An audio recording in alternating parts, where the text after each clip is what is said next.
আসসালামু আলাইকুম সবাইকে। তো আশা করি আপনারা সবাই ভালো আছেন এবং সুস্থ আছেন। তো আজকে সি প্রোগ্রামিং বিষয়ে আরেকটা টপিক নিয়ে আলোচনা করতে যাচ্ছি। তো টপিকটা ওই লুপের অংশেরই। অর্থাৎ আমরা তো গত ভিডিওতে আমরা কি শিখছিলাম? আমরা শিখছিলাম লুপ কিভাবে চালাইতে হয়। তারপরে ইনফিনিট লুপ সম্পর্কে ধারণা নিয়েছিলাম। আজকে যেটা শিখব লুপের ভেতরে এই ব্রেক স্টেটমেন্ট আর কন্টিনিউ স্টেটমেন্ট এগুলা কিভাবে ব্যবহার করা হয়? মানে এগুলোর কাজ কি? এই ব্রেক স্টেটমেন্ট, কন্টিনিউ স্টেটমেন্ট এগুলোর কাজ কি? এগুলো আমরা আজকে দেখার চেষ্টা করব। তো দেখার চেষ্টা করার পরে এই সংক্রান্ত ২ টা কোয়েশ্চেন সলভ করার চেষ্টা করব। তো দেখি আগে গতকালকের যে প্রোগ্রামটা ওটা দেখি, তাহলে বোঝা যাবে যে এখানে কি হয়েছিল। গতকালকের ভিডিওতে তো আমরা গতকালকে যে কোডটা করেছিলাম যে আছে না যে ১ থেকে ১০ পর্যন্ত সংখ্যাগুলো প্রিন্ট করে দেখানোর কোড। তো ১ থেকে ১০ পর্যন্ত সংখ্যাগুলো প্রিন্ট করে দেখানোর কোড হলো এইটা। তো এটা তো হইল, ঠিক আছে। তো এই লুপের ভেতরে আমি জাস্ট ব্রেক স্টেটমেন্টটা ব্যবহার করলে কি ঘটনা ঘটে সেটা দেখার চেষ্টা করব। তো আমি এটাকে মডিফাই করতেছি না, একবারে এটা দেখা যাক যে লুপের ভিতরে যদি ইফ স্টেটমেন্ট ব্রেক স্টেটমেন্ট ব্যবহার করা হয় তাহলে সেটা কিরকম পরিবর্তন হবে। তো ব্রেক স্টেটমেন্টটা ব্যবহার করার জন্য আগে আমি একটা লিখি যে ইফের ভিতরে একটা কন্ডিশন দেব। কন্ডিশনটা হলো n ইকুয়াল 5 যদি হয় তাহলে কি হবে?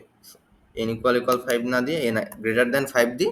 5 দেওয়ার পরে যে স্টেটমেন্টটা ব্যবহার করব এখানে ব্রেক।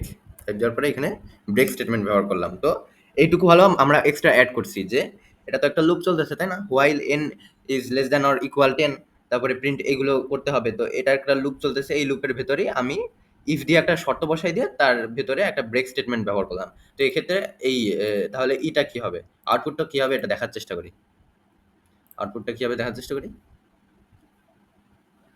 দেখছেন আউটপুটটা কিন্তু এবার ১, ২, ৩, ৪, ৫। ৫ এর পরে আর কিছু আছে? ৫ এর পরে প্রোগ্রাম শেষ। তো এটা কেন হলো? হ্যাঁ? কথাটা হচ্ছে গিয়ে এই জিনিসটা কেন হলো? আমরা তো আগে যেই প্রোগ্রামটা দেখছিলাম যদি এইটুকু বাদ দিয়ে দিতাম তাইলে হয়তো ১ থেকে ১০ পর্যন্ত ১০ টা সংখ্যা প্রিন্ট করে দেখাতো। কিন্তু এখন কি হচ্ছে? এখন n এর মান এখানে একটা আমি ব্রেক স্টেটমেন্ট ইউজ করছি শর্ট ইফ দিয়ে মাঝখানে একটা ব্রেক স্টেটমেন্ট যুক্ত করে দিলাম।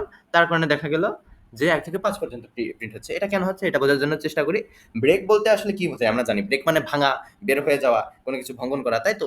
তো এই জিনিসটাও এরকমের যে লুপের ভেতরে এটা তো একটা লুপ চলতেছে। লুপ চলার সাথে যদি আমি কোনো একটা শর্ত জুড়ে দিয়ে ব্রেক স্টেটমেন্ট দিয়ে দিই, তাহলে ওইখানে ব্রেক স্টেটমেন্ট দেয়া মানে ওইখান থেকে লুপ থেকে, অর্থাৎ ওই লুপ থেকে এই প্রোগ্রামটা বের হয়ে যাবে। ব্রেক মানে ভেঙে দেয়া। আপনি এভাবে চিন্তা করেন, ওই নির্দিষ্ট সার্টেন জায়গাটাতে লুপটা ভেঙে গেছে বা লুপটা থেকে বের হয়ে আসছে। অব্যাহতি পেয়ে লুপটা থেকে বের হয়ে আসছে। তো এটা কিভাবে হয়েছে দেখেন, যে এখানে শর্ত কি ছিল?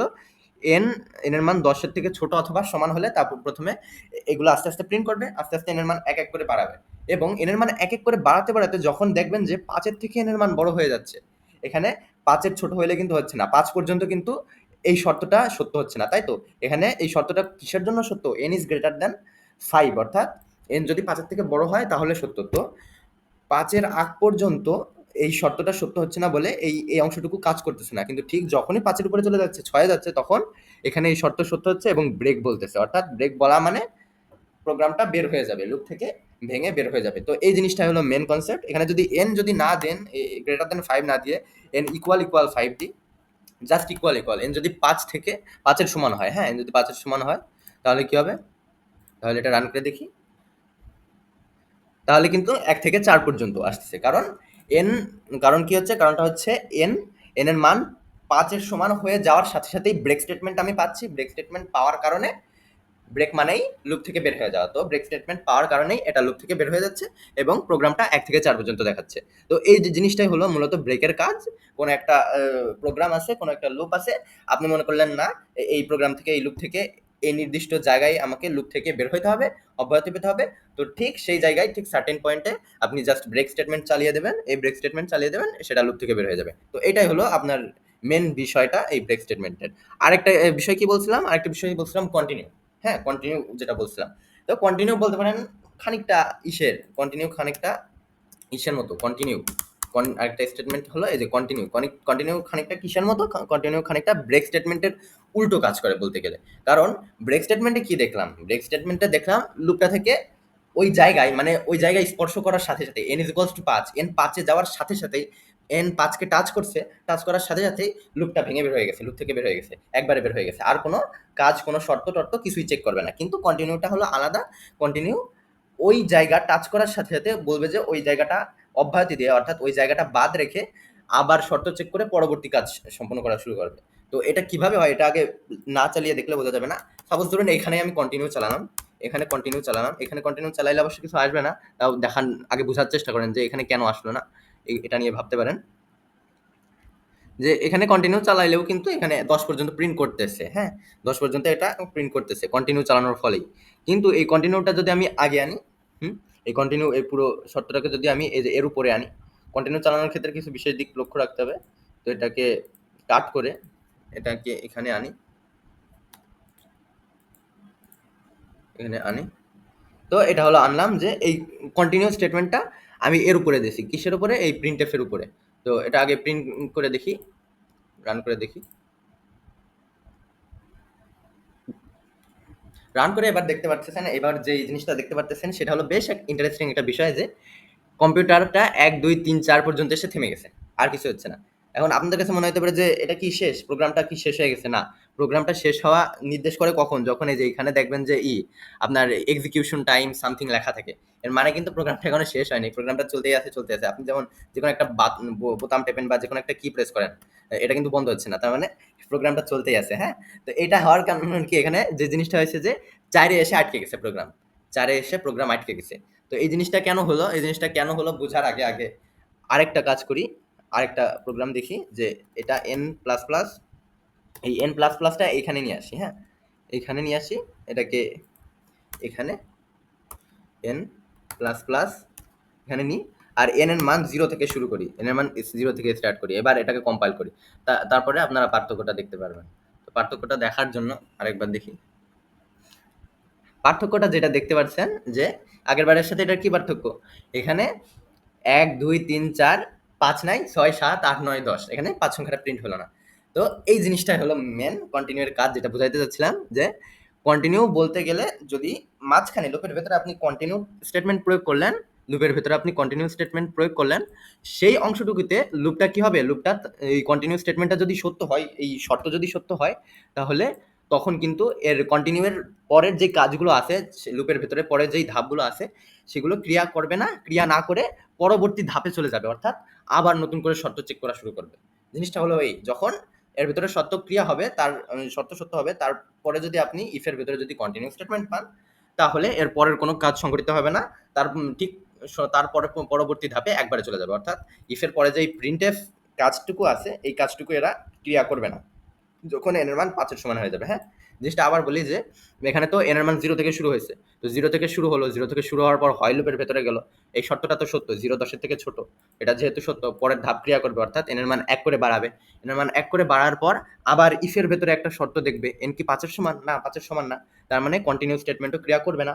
ফলে এটুক ক্রিয়া করতেছে না, কিন্তু পরের ধাপটা ক্রিয়া করতে পারতেছে, অর্থাৎ এন এর মান 1 প্রিন্ট করতেছে। এন এর মান 1 প্রিন্ট করতেছে। প্রিন্ট করার পর আবার শর্তে যাবে। শর্তে গিয়ে আবার দেখবে যে এনের মান এনের মান তো এবার ১, হ্যাঁ? ১ কি ১০ এর থেকে ছোট কিনা? হ্যাঁ, ছোট। ছোট হওয়ার পরে আবার এর ভিতরের কাজ করবে। ১ এর মান ২ হয়ে যাবে, অর্থাৎ ১ করে মান বাড়বে। ২ হওয়ার পর আবার এই শর্ত দেখবে। এটা কি ৫ এর সমান? না, সমান না। তার মানে এবারও এই শর্ত কাজ করতেছে না। যার ফলে নিচের কাজটুকু, স্টেটমেন্টটুকু ক্রিয়া করতে পারতেছে, অর্থাৎ আবার ২ প্রিন্ট করতে পারতেছে। এরকম করতে, করতে ৪ এ যখন আসবে, ৪ এ আসার পর এখানে দেখবে ৪ কিন্তু ১০ এর থেকে ছোট। ঠিক আছে? কিন্তু ঠিক যখন এখানে ৪ এর মান ১ বাড়ার পর ৫ হয়ে যাবে, তখন কিন্তু এই ভিতরের শর্তটা সত্য হচ্ছে। n এর মান কি হচ্ছে? ৫ এর সমান হচ্ছে।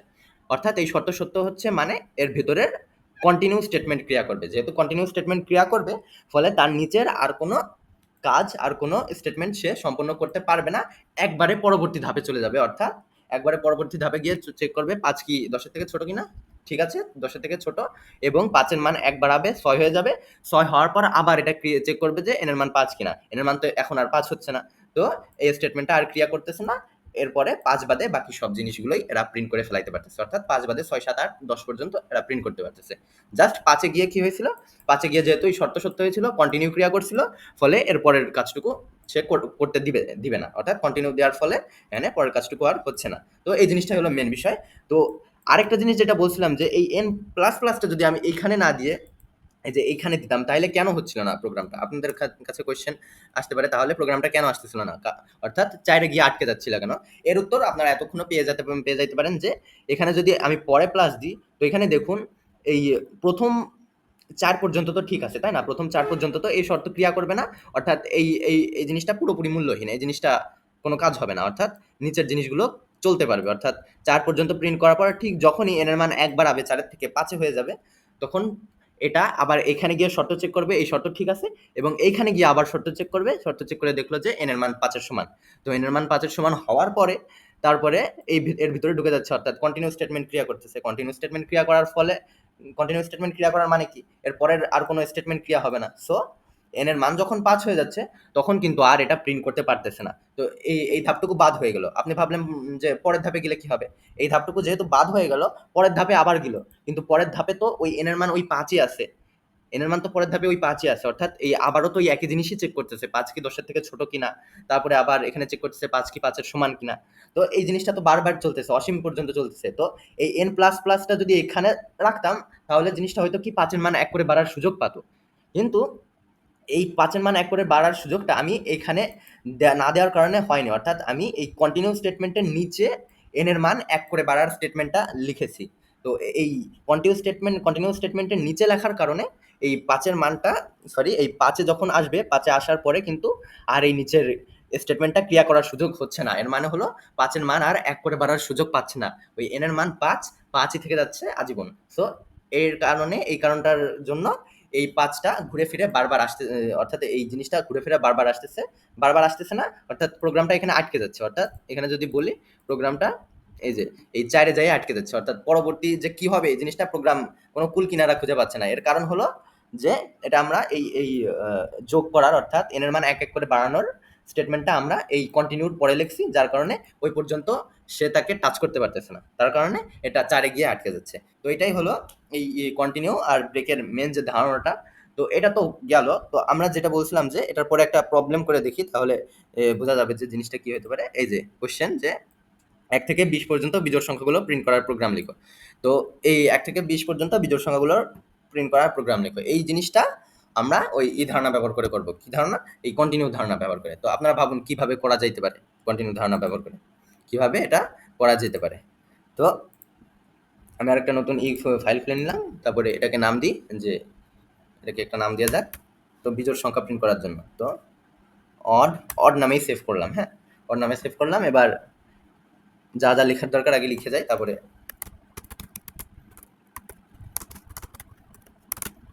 এখানে আমাদের কোশ্চেনটা ছিল যে 1 থেকে 20 পর্যন্ত বিজোড় সংখ্যাগুলো প্রিন্ট করার প্রোগ্রাম লিখো। তো 1 থেকে 20 পর্যন্ত বিজোড় সংখ্যাগুলো প্রিন্ট করার প্রোগ্রাম লিখবো। তো একটা n এর মান 0 দিয়ে আমরা আগে স্টার্ট করবো। হ্যাঁ, n এর মান 0 দিয়ে স্টার্ট করবো। 0 দিয়ে স্টার্ট করার পরে তারপরে আমরা ডিরেক্ট শর্তে চলে যাব। শর্তটা হচ্ছে গিয়ে n এর মান 20 পর্যন্ত, যেহেতু আমরা 20 পর্যন্ত সব এই বিজোড় সংখ্যাগুলো প্রিন্ট করব, তাই তো? তো 20 পর্যন্ত আগে নিই। 20 পর্যন্ত নেওয়ার পরে, মানে 20 পর্যন্ত নিলাম, এবং 20 পর্যন্ত নেওয়ার পরে এখানে হলো যে n এর মান আগে এক এক করে বাড়াবো। হ্যাঁ, n এর মান আমি এক এক করে বাড়াইতে চাই। তো n প্লাস প্লাস, এবার হলো আমরা কন্টিনিউ স্টেটমেন্টটা ক্রিয়া করব। তো কন্টিনিউ স্টেটমেন্টটার জন্য শর্তটা হচ্ছে গিয়ে n এর মান আমরা কি বলছি, আমরা সকল বিজোড় সংখ্যা প্রিন্ট করব, তাই তো? বিজোড় সংখ্যা প্রিন্ট করা মানে কি? আমরা বাদ দেবো কি? জোড় সংখ্যা বাদ দেবো। বিজোড় সংখ্যা প্রিন্ট করব মানে আমরা জোড় সংখ্যা বাদ দেবো। তো কন্টিনিউ স্টেটমেন্ট চালাইলে আমরা কি শিখছিলাম? আমরা শিখছি কন্টিনিউ স্টেটমেন্ট চালাইলে তারপরের কোনো কাজ ক্রিয়া হবে না। অর্থাৎ ওই জিনিসটা বাদ রেখে পরবর্তী ধাপে চলে যাবে। তো কন্টিনিউ স্টেটমেন্টটা চালানোর জন্য ইফের ভিতরে শর্তটাও এমনভাবে দিতে হবে যাতে জোড় সংখ্যার জন্য ক্রিয়াগুলো প্রোগ্রামে বাদ পড়ে যায়। অর্থাৎ জোড় সংখ্যার কোনো কিছু যাতে প্রিন্ট করতে না পারে, যাতে শুধু বিজোড় সংখ্যা প্রিন্ট করতে পারে। তো জোড় সংখ্যার জন্য প্রিন্ট করার জন্য, জোড় সংখ্যা জানি আমরা কি, কোনো সংখ্যা যদি 2 দ্বারা নিঃশেষে বিভাজ্য হয় তাহলে সেটা জোড় সংখ্যা। এর মানে হলো n মডুলাস 2 যদি আপনার 0 সমান হয় তাহলে সেটা জোড় সংখ্যা। তো এটা আমরা করব কি, এখানে লিখব কন্টিনিউ। হ্যাঁ, কন্টিনিউ আমরা লিখব, এটা কন্টিনিউ। তো এটা হয়ে গেল, এবং প্রোগ্রামটা কিন্তু এখনো শেষ হয়নি। আমাদের কিন্তু প্রিন্ট করা লাগবে 1 থেকে 20 পর্যন্ত বিজোড় সংখ্যাগুলো প্রিন্ট করা লাগবে। তো এখানে প্রিন্ট করার জন্য প্রিন্ট এফ কি দেব, মডুলাস ডি, নিউ লাইনে প্রিন্ট করব। নিউ লাইনে প্রিন্ট করার পর এখানে n এর মান বসবে, তাই তো? n এর মান বসবে হলো। এবার লাস্টে গিয়ে রিটার্ন 0। That's it. এটা হলো আমাদের এতটুকুই প্রোগ্রাম। এবার এটাকে রান করে দেখা যাক যে করে কিনা। এই যে এটা সকল বিজোড় সংখ্যা প্রিন্ট করেছে। এই যে ১, ৩, ৫, ৭, ৯, ১১, ১৩, ১৫, ১৭, ১৯, ২১ সকল বিজোড় সংখ্যা এটা প্রিন্ট করে ফেলাইছে। তো এটাই হলো মেন জিনিস। এখন আপনার কাছে কোয়েশ্চেন আসতে পারে, যদি আমি এটা করি ১ থেকে ২০ পর্যন্ত জোড় সংখ্যা প্রিন্ট করতে চাই, তাহলে জাস্ট উল্টো শর্ত প্রয়োগ করে দেবেন। প্রথমে আমরা করছি কি, আমরা ১ থেকে ২০ পর্যন্ত বিজোড় সংখ্যা প্রিন্ট করতে চাইছি। এর মানে হলো আমরা জোড় সংখ্যাগুলোকে বাদ দিচ্ছি, অর্থাৎ এমন একটা জিনিস কাজ করাচ্ছি যাতে জোড় সংখ্যাগুলো ওরা প্রিন্ট করতে না পারে। তো আমি যদি চাই জোড় সংখ্যায় প্রিন্ট করাবো, তাহলে আমার কি করতে হবে, এমন কাজ করতে হবে যাতে বিজোড় সংখ্যাগুলো ওরা প্রিন্ট করতে না পারে। তো এখানে ইকুয়াল ইকুয়াল জিরো না দিয়ে জাস্ট নট ইকুয়াল জিরো দেন। অর্থাৎ এর মানে হলো ১ থেকে ২০ পর্যন্ত এটা কোনো বিজোড় সংখ্যা প্রিন্ট করতে পারবে না, জাস্ট জোড় সংখ্যা প্রিন্ট করবে। তো এটাকে কম্পাইল করি, এবার রান করি।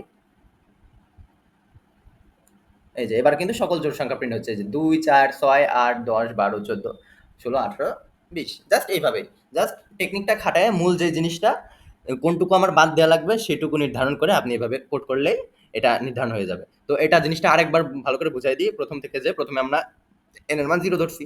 এন এর মান 0 ধরার পরে আমরা শর্ত বসাইছি, লুপ প্রয়োগ করছি। লুপ হলো এন এর মান, লুপের ভেতরের শর্তটা হলো এন এর মান ২০ এর থেকে ছোট অথবা সমান হইতে হবে। তো এই শর্তটা প্রয়োগ করলাম। তো প্রথমে তো n 0, তাই না? তার মানে এই শর্ত প্রথমে সত্য।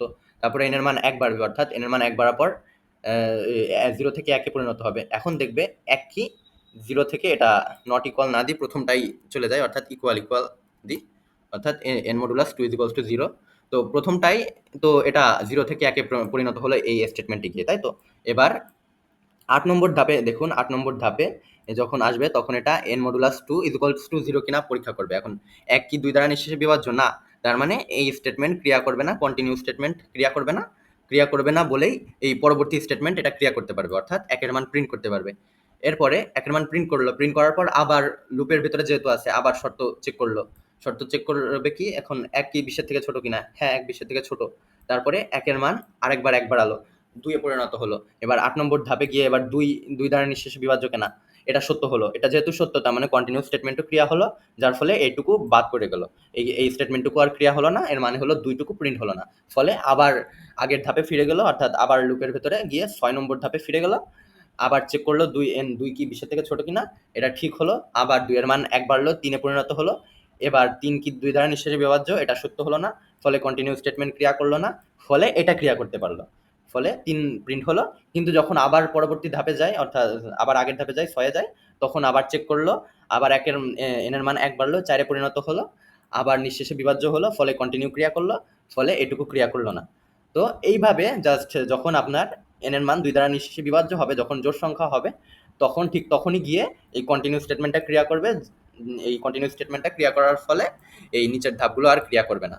আবার পরবর্তী ধাপে যাবে, অর্থাৎ ওই ধাপ স্কিপ করে পরবর্তী কাজগুলো করবে, অর্থাৎ আগে এই লুপের ভেতরে আবার এই শর্ত চেক করবে। এই জিনিসটাই হলো এভাবে কাজ করবে।